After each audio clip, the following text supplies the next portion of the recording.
Ava, a reality show contestant, had always found the confession booth comforting, a place to spill secrets, vent frustrations, and reflect. But as the weeks passed, she noticed the producer subtly shifting challenges based on what she confessed. The more personal her revelations, the more the show's narrative seemed to twist around her fears and desires. One night, she lingered after her session and heard a faint whirring behind the mirror, then a voice, her own, chopped and rearranged, feeding prompts to an unseen listener. Ava realized the booth was not for the viewers, but for the simulation itself, tuning its world to her responses. Miles away, in a sleepy village, time had become slippery.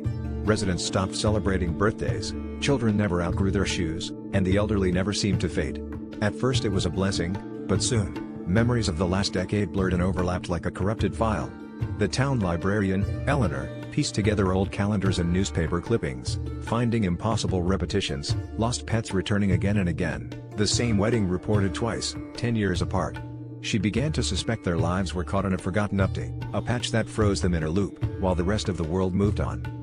Meanwhile, on the edges of the cosmos, Dr. Isa Patel and her team mapped a region of space where the rules bent and broke. Stars flickered in impossible patterns, and light itself seemed to stall at an invisible barrier. Their instruments failed at the threshold, as if the universe simply refused to render anything beyond.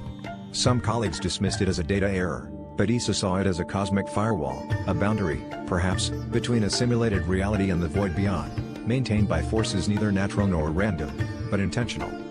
Back in the city, a street vendor named Leo had always felt invisible, blending into crowds as if he barely existed. One day, he noticed people repeating the same greetings, walking the same rounds, even making the same small talk. A sudden clarity struck: he was an NPC, a background character in someone else's simulation. The knowledge was both liberating and terrifying.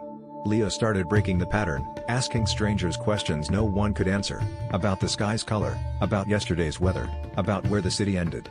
Each anomaly he triggered sent subtle ripples through reality, hinting at something beneath, a feedback loop, hungry for new data, desperate to convince him everything was real.